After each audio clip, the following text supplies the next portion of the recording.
morning. It gives me great pleasure to introduce Officer John Sloat of the CHP. He's a 20-year veteran of Santa Rosa.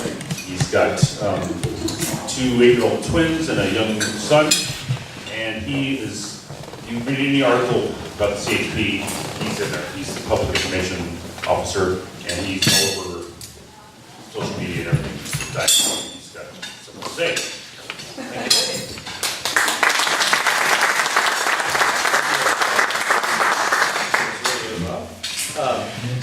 Good morning. Thanks for having me. My personal motto is never say no to Rotary. It's feed me great breakfast and lunch. I tell everybody that the public information officer job is the best job nobody wants on the highway patrol. It gets me a lot of great people, a lot of great events.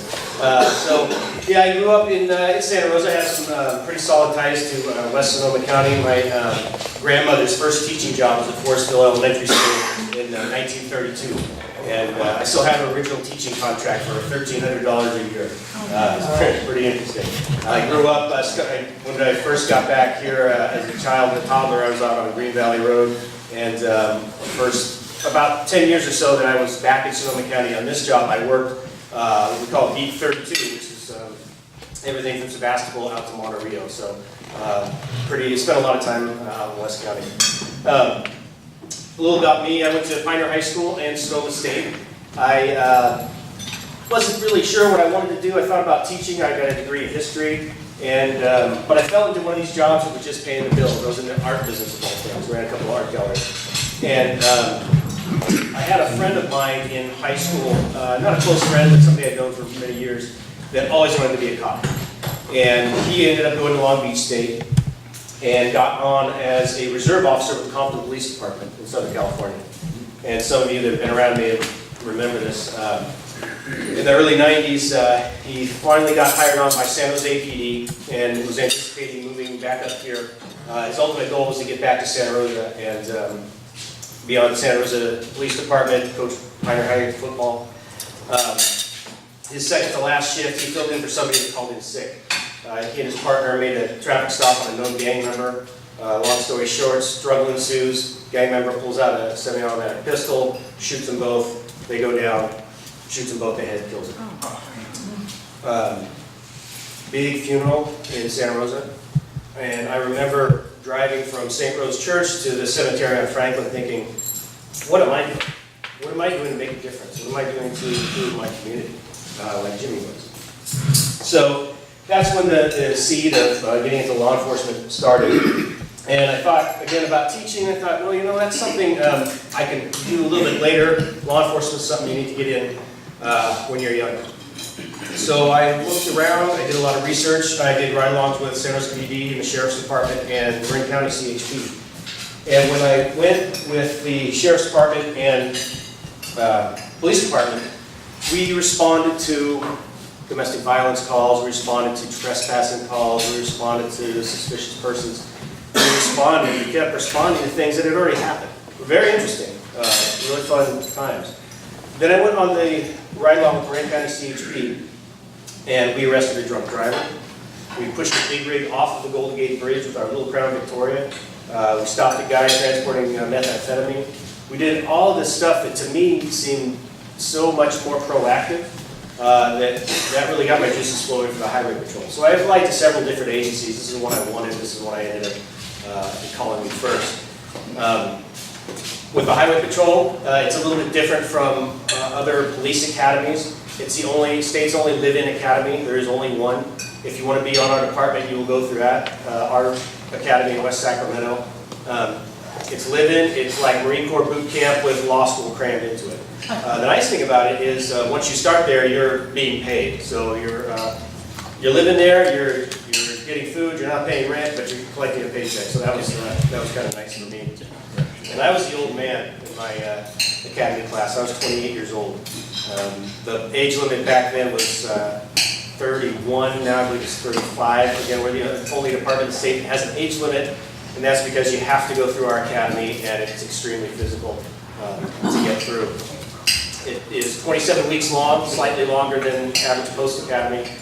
once you graduate, you're given a list of what's available, and so you can kind of sign up to where you want to go, but ultimately they'll send you where you're needed for that first year. My first year spent in Silicon Valley. I was in the Redwood City office. Exciting time to be there. It was late 90s. The internet boom was happening, so a lot of things going on, but I couldn't afford to live there then. God knows I can't afford to live there now. But I spent a couple years there, a year in Marin County, and then I've been back here since 2001. And when I came back, I worked primarily, like I said, the West Sonoma County area.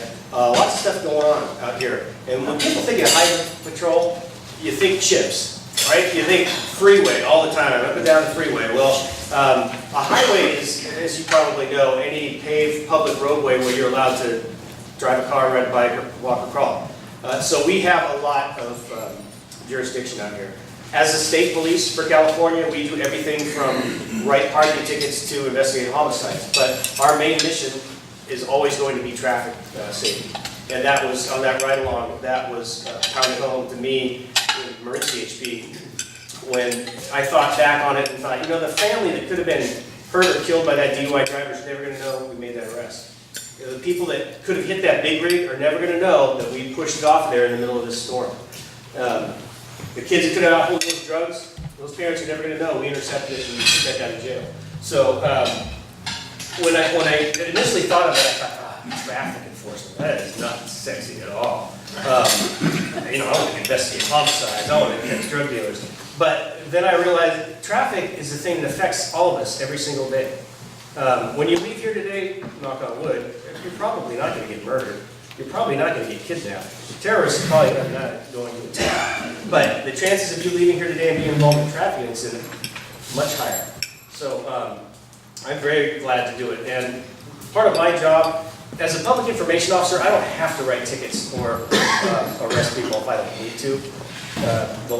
Actually, the last ticket I wrote was right here, right outside the door. This Uber driver was waiting and stopped traffic for the light, and I'm right behind him. I mean, right behind him in a marked unit. And he goes ahead against the red light, flips a U-turn, and drops off his fare. I can't ignore this. They turn around, and you can't make up your own rules, sir. You can't just flip a U-turn on a red light. Had he said, yeah, you know what, sorry about that. I just wanted to get her to where she's going. I went, okay, be more careful. Instead he went, So that's the last ticket I wrote right here. But this has been a great addition. I didn't think I ever want to do anything except for patrol. And when I had my twins 8 years ago, my boss came to me and said, hey, we've got this public information job opening up. It's Monday through Friday. He lied.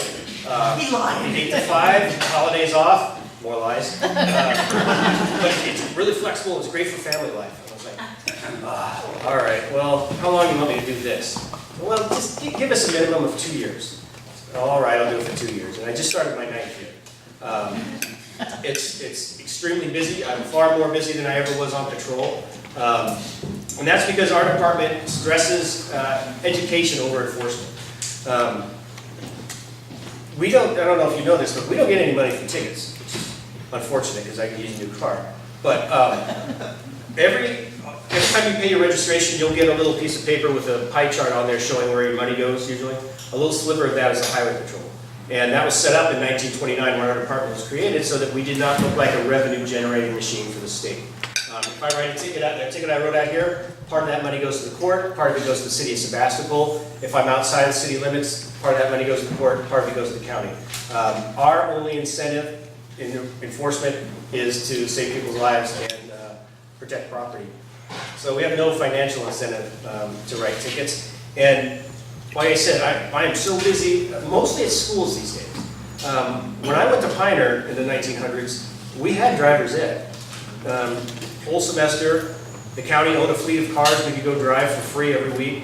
That hasn't been in schools for at least 10 years. And the last time I went to one was at Maria Carrillo. It was this horrible thing called 0 hour, where you start at like 6:30 or 7. It was about half an hour long. And the problem with this is that even though it's been eliminated, car crashes are the #1 killer of teenagers in the United States. It includes here in Sonoma County. So a lot of my time is trying to get into the schools, and actually I don't have to try too hard. I usually get a lot of health teachers calling and saying, can you come talk to my kids and do a presentation? So we give them the glowing pictures and the red asphalt and all that stuff, and by the end of that, they don't even want to drive, period. But it is a lot of fun. We have a lot of educational programs, and I like to say it's from cradle to the grave. As the PIO here in Sonoma County, I have to run, the Child Safety Seat program. It's a thing I avoided as long as I could. To be a car seat technician for our department, you have to go through a 40-hour training class on how to install child safety seats. If you're thinking, oh my God, that sounds horrible, you're absolutely right. And I avoided it for many years until they said, hey, guess what, you're in charge of the program, you got to go to class. So, I found out the importance of it early on when about 2 weeks before or after I got to Santa Rosa. Stormy weather like we've been having. I had a mom go head on into a car just down the road here on Occidental by high school. She went through the windshield, didn't have her seatbelt on. She put her 18-month-old boy in the back seat, in his car seat incorrectly, and he was dead on impact. So I found out that, yeah, as boring as this might be, it is an important program. So we have officers that are trained in this. They can check car seats for parents, grandparents, friends, whoever's transporting little kids. We have programs for middle schoolers, drug and alcohol awareness. Of course, we have programs for teenagers. I run a class every Tuesday, second Tuesday of every month, called Start Smart for teenage drivers. And that we'll be putting on in Sebastopol, I think in the fall, we'll be at your senior center doing a program called Age Well, Drive Smart for older drivers to improve your driving habits, keep you driving longer, and look for signs that maybe it's time for you, or maybe somebody you know, to hang up the keys and look for alternative ways to get around it. So we've got programs every step of the way to keep people safe, and that's our main goal. We want to reduce the mileage death rate. We want to reduce the amount of people on the roads violating the law and being under the influence. The biggest challenge I think that we're going to have in the next few years is driving while stoned, pretty much. Now that marijuana is legal, a lot of loopholes in this law. I was surprised when it didn't pass the first time, and I understand now why. There were so many irregularities that they had in it. They passed it this time, but still a lot of loopholes. A lot of people ask, how do you know if somebody's stoned behind the wheel? Well, the tests that we give, the field sobriety tests we give for alcohol are the same ones that we use for marijuana, because marijuana affects your ability to drive in the same way that alcohol does. I was at Ridgeway High School 2 weeks ago doing a safe driving presentation, and those kids at Ridgeway are convinced that marijuana does not impair you. It does not impair your ability to drive. And I was just kind of incredulous. I said, well, then why do you smoke marijuana? Well, it gets you really loose, and it gets you relaxed. And I said, yeah, that's the same reason you drink. If it didn't impair you, why would you even smoke cigarettes? So absolutely it impairs you.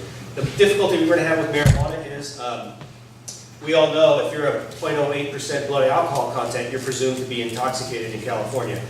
There is no measure for marijuana right now. They're developing breath tests for marijuana, but we still don't know what's that going to tell us. You know, if you have whatever parts per million THC in your system, does that make you impaired? Is half a joint illegal? Is one joint illegal? We just don't know. Another loophole that I saw demonstrated a couple weeks ago. I was in my personal vehicle in Rohnert Park, and I looked in my rearview mirror, and there's this guy going. Now, if he had been drinking from a beer or a bottle of vodka, I could pull him over and write him a ticket. But he's smoking a joint. They didn't address that in the law. They didn't address the fact that can you smoke a joint while you are driving. So there's no equivalent of an open container law. So they got to figure that out now. And it's kind of like the cell phone law. When they passed the cell phone law several years ago, they said, okay, you can't. It's got to be hands-free. You can't talk on your cell phone. And they passed the law, and somebody went to them and said, well, what about texting? What's texting? Well, texting is where you type in a message and you send it a message. Oh, yeah, that's probably bad too. Let's pass the law against that. So you can't have your cell phone in your hand to talk or text. What did we get 10 years ago? What can I do on this? Talk. Directions.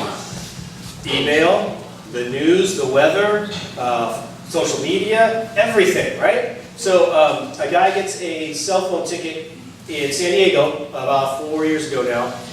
He says, "Officer, I was on my GPS." He said, "Okay, that was in your hand." He takes it all the way to an appellate court, and the judge says, "You know what?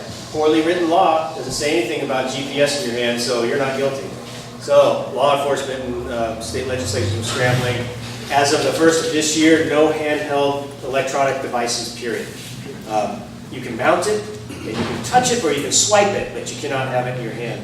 So these laws go through an evolutionary process to fine-tune them. I think that's what's going to happen with marijuana. And until that happens, it's going to be quite a challenge around here.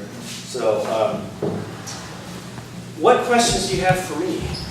Yes? All those things fall under the distracted driving? Yes. I'm glad you said. Great segue. Next month is Distracted Driving Month nationally. We can all be distracted? What's that?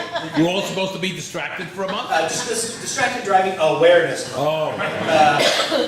Yeah, there just is no distracted driving law. And that's still a distraction, having to touch it and swipe it, and even talk to text. Like I can say, you know, "Hey Siri, text my wife" or something, and it'll do it. It's still a distraction behind the wheel. And only about, it's right around 25% of car crashes have anything to do with alcohol or impairment. It's mostly distraction. The problem with that is that if you are driving down the street, you go to change the radio, or you go to check your phone, or whatever it might be, or you go to take a bite of a Big Mac, you run off the road and crash into another car, the primary cause of that crash is unsafe turning. You've made an unsafe turn with your car and you crashed it. There is no box to check to say distracted. So there is no distracted driving law. And, you know, since we've had, you know, the first cars in the early 1900s, we've had the same distractions. You know, somebody's probably driving a Model A down the road, eating a hamburger, or, you know, putting on their makeup or shaving or whatever it might be. It's just in the last 30, 35 years that we got cell phones. And that was the one thing the lawmakers could tag on to and say that you cannot do that in your car. But, you know, how far into our business do we want the government passing laws? Okay, you can't eat in your car, you can't change the radio station, you can't, you know, we don't want them doing that. But this is the one thing that they could say, no, no. But everything's a distraction. And when some people say, well, I'm good at multitasking, there's no such thing as multitasking. What you're doing is you're prioritizing. You're deciding the most important thing right now is not having my eyes on the road, it's grabbing a bite of my Big Mac. Or it's checking my text, or it's changing the radio. The most important thing behind the wheel is always having your eyes on the road. Has your agency made any plans for the future for driverless cars and what it will do for you guys as far as job security? Yeah, we have, actually. They've had very high-level meetings, which means I wasn't in talking about that. But we have, you know, primarily when we were developed as a department in 1929, we were a traffic enforcement agency. We had, you know, law enforcement powers throughout the state, but primarily traffic enforcement. As we've gone through the years and evolved, especially after 9/11, we have taken on more of a traditional state police role. So we've got our detective units, we've got our gang units, we have our SWAT units, we have all that stuff. So we're moving more towards a traditional state police rather than primarily a highway patrol traffic enforcement department. So yeah, we're looking at it, but hopefully I'll be long retired before then. What's the biggest misconception that people have about chips, about the park? Mostly what I said earlier. It's all about driving up and down the freeway, writing tickets. That's a small part of what we do. In my position, I do a ton of, like I said, community outreach. We do a lot of just general crime stuff. When I started in Redwood City, I was actually working in the city of East Palo Alto. They were an unincorporated, high crime area, no police department. So we were the police department. It's that we do a lot of general law enforcement. And the other perception that we write tickets for money. We don't get that money. People still believe in the quota thing? Absolutely. And somebody asked me that yesterday. I was at Hannah Boys Center doing a safe driving presentation. And one of them said, "Hey, what's your quota for the month?" Quotas are actually illegal. It's in the penal code. My boss cannot come to me and say, Sloat, you need to write 5 extra tickets next month. If he did that, not only could I have him fired, he'd be brought up criminal charges. You can't do that. No quota system. We like to tell people, I get to write as many tickets as I want, there's no quota. I put my grandkids in car seats a dozen times a week. We spent 40 hours learning what is the biggest thing that people do wrong. I would say the biggest thing people do wrong is they'll put the car seat in, buckle it in with the seatbelt and think they're done. When you put a car seat in there, and this could go on for hours, but I won't, you should be able to move it more than an inch from side to side. And I would say 85% of the car seats that come into our office are installed incorrectly. They'll think more is better, so they'll do a belt buckle and they'll do the latches that come with it. But mostly it's that they'll just buckle them and think that you're done. There's a little bit more to it. You have to secure that thing in there so it's not moving.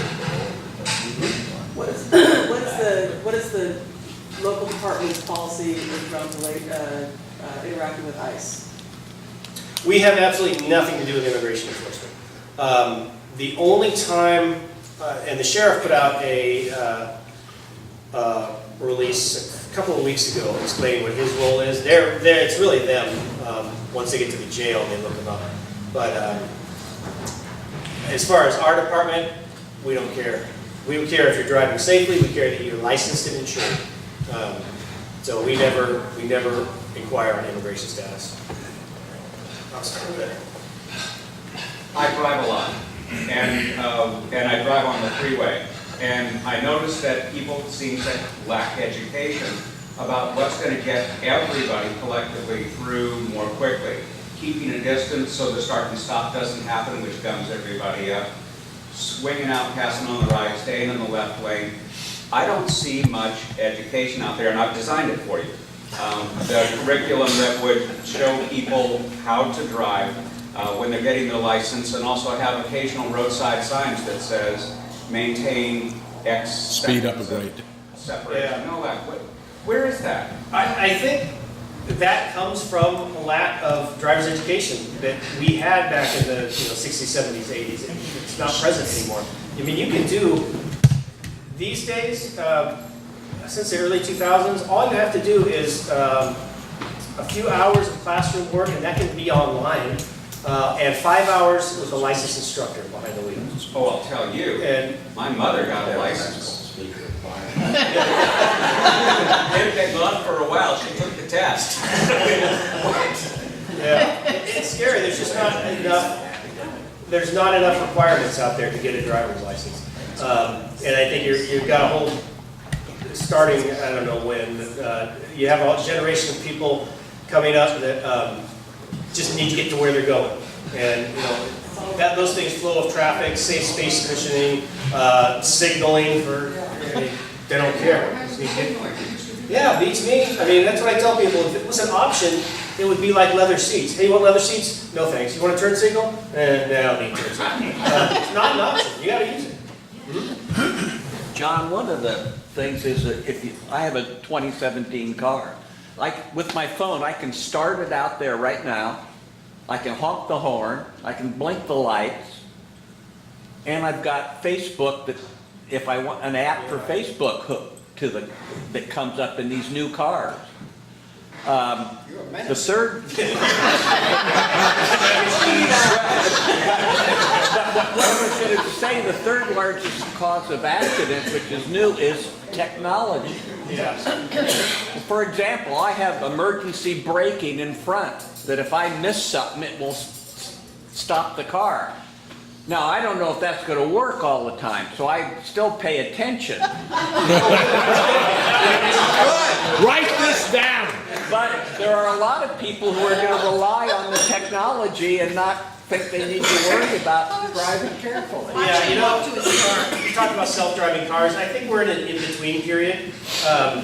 About 12, 13 years ago, I bought a Palm Pilot. Anybody ever have a Palm Pilot? Yeah. That was what we would call an in-between technology. It was in the middle of an evolutionary process where we wanted one of these, but for now, that's all you have is a Palm Pilot, and it finally morphed into this.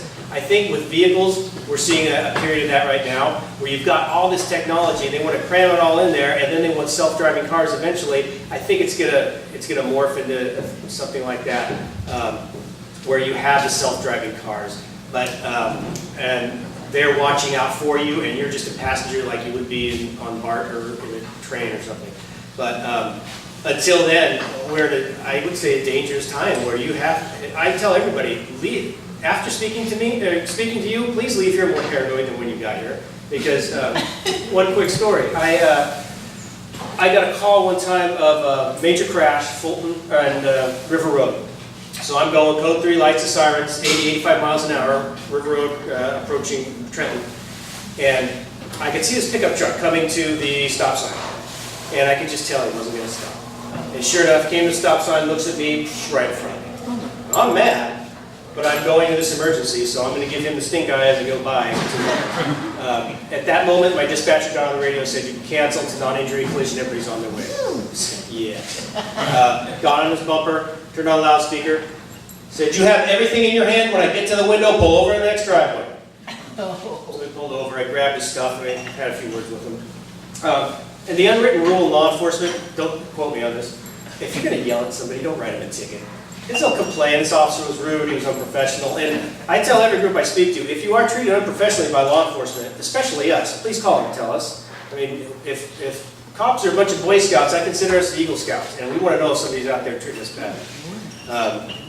In this case, I thought this guy needed both, so we did both. I went and handed him the ticket book. I said, here, sign the box at the bottom. He goes, you're awfully aggressive.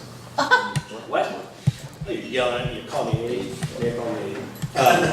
Now you write me a ticket, is that really necessary? I said, you just blew that stop sign right in front of me. He goes, I did? Dude, you look right in my eyes, I'm coming at you, lights a siren at 80 miles an hour, and you blew right through it. He goes, oh my God, I'm sorry, I didn't realize you did that. What? So he apologized, thanked me. Rick, you're welcome, here you go. And on his way, this is no kid, this is like a 45, 50-year-old man, so engrossed in his Home Depot project that he was going to Home Depot in Windsor, he didn't see a marked police car, lights a siren coming right out. Couple things. Don't be that guy, please. Pay attention to your surroundings. And the second thing is, if they're not paying attention to me in a marked car, lights a siren, they're not paying attention to you when you leave here today. So you got to be careful. Come on, go here. How many guys are typically on patrol in the middle of the night in West County? I had a car drive off the road across the street from my house and smash into the house across the street and we called 911 and it was 40 minutes before somebody showed. Between our officers and sheriff's deputies, maybe 5. But those 2 officers, at 1 o'clock in the morning are in the same car together. Overnight you have a partner, you share a car, and they may be in Larkfield taking care of a call, and they're responsible for out here too. Right. So yeah, overnight it can be a wait.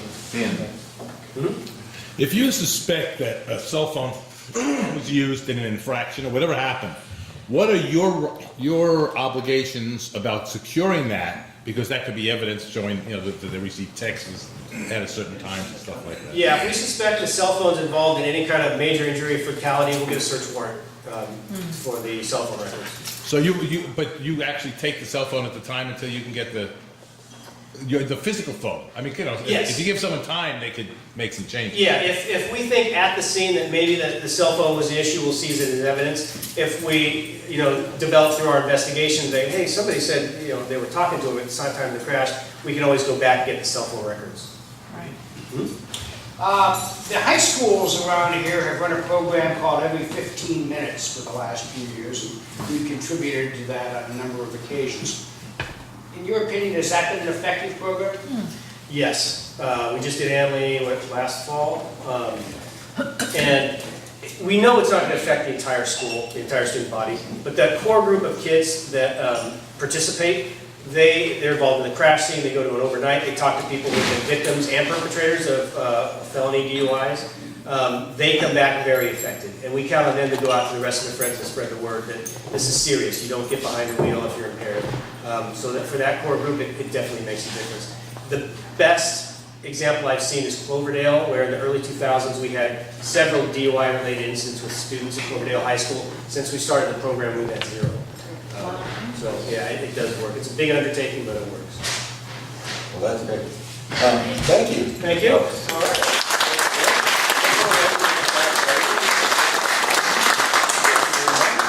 Very interesting to actually go on with this for We could. a long time. But we have a drawing. So if you wouldn't mind reading the last 4 numbers. I've got 7395.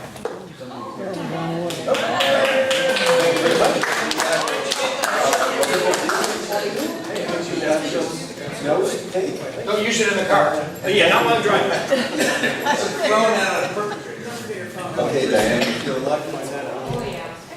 Well, the door prize supplied by Michael McLaughlin, what do you know? It's wine. And it's not Pinot for Poland. Here it is. There's 4 aces in here. There's 4. When did that happen? He's using a whole cup. Hey, ooh, that's close, but okay, here's my... 4 aces. He's using a whole deck, a quarter of the deck. This is Michael. See, the rabbit is taking a picture of his rabbit friend, and the rabbit is putting rabbit ears on the rabbit. Okay, Gail, you must have a better joke than that. Oh wait, and before we start, Gail, I forgot to fine you, Gail. I'm sorry. $15, thank you very much. Go ahead, Gail. Yeah.